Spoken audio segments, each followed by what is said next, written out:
হরে কৃষ্ণা। ভাদ্র মাসের শুক্লা চতুর্থী তিথিতে গণেশ পূজা হয়। যে কোনো শুভ অনুষ্ঠানে সর্বপ্রথম গণেশের পূজা হয়। গণপতি, বিনায়ক, বিঘ্নেশ্বর, গজানন, একদন্তহারী প্রভৃতি নামে তিনি পূজিত হন। ভৌতিক জগতের সমস্ত বিঘ্ন বিনাশ করেন তিনি। ব্যাসদেব যখন মহাভারতরূপী ইতিহাস লিখবার জন্য বদ্রিকা আশ্রমে ধ্যান করছিলেন, তখন ব্রহ্মা ব্যাসদেবকে বলেন, গণেশ এই মহাভারত লিখতে আপনাকে সাহায্য করবেন। ব্যাসদেব বলবেন আর গণেশ লিখবেন, কিন্তু গণেশ এক শর্ত রাখেন, তিনি লিখতে শুরু করলে তার কলম থামবে না, তা একসাথে বলে যেতে হবে। তখন ব্যাসদেব বলেছিলেন, আমি যা শ্লোক বলবো তা তোমাকে বুঝে বুঝে লিখতে হবে। এইভাবে ব্যাসদেব সময় চেয়ে নিয়েছিলেন। গণেশজি ব্যাসদেবের মহাভারতরূপী ইতিহাস লিখেছেন। ব্রহ্মসংগীতায় ব্রহ্মা বলছেন, যৎপাদ পল্লব যুগং বিনিধায় কুম্ভ দ্বন্দ্বে প্রণাম সময়ে স গণাধিরাজ বিঘ্নাম বিহন্তুম অলমস্য জগত্রয়স্য গোবিন্দম আদিপুরুষম তমহম ভজামি। গণেশ এই তিন জগতের বিঘ্ন বিনাশ করার উদ্দেশ্যে শক্তি লাভ করবার জন্য তিনি ভগবানের পাদপদ্ম বা চরণ যুগল তার নিজের মস্তকের কুম্ভ যুগলের ওপর সর্বদাই ধারণ করেন। গণেশজি বললেন, তিনি যে বিঘ্ন বিনাশন তার নৃসিংহদেবের চরণ যুগল তার মাথায় আশীর্বাদ স্বরূপ আছে, তাই সে শক্তি তিনি লাভ করেছেন। গণেশজিকে যখন সর্বাগ্রে পূজিত হওয়ার অনুমোদন দেওয়া হলো, তখন সকলে মেনে নিলেও চন্দ্র সেটা মেনে না নিয়ে গণেশকে মনে মনে হিংসা করে। চন্দ্র নিজের রূপে খুব অহংকারী ছিলেন। গণেশজি সেটা বুঝতে পেরে চন্দ্রকে অভিশাপ দেন যে চন্দ্র কালো হয়ে যাবে।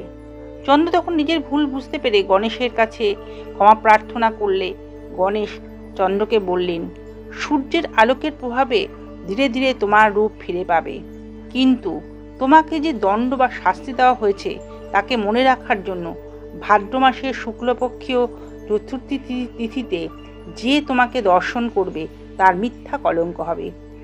একেই বলে কলঙ্কিত চাঁদ। আর যদি ভুলেও কেউ দর্শন করে ফেলে, তবে সে যদি সত্যাজিৎ ও সামন্তক মুনির কাহিনী শ্রবণ করে, তবে সে কলঙ্কমুক্ত হবে।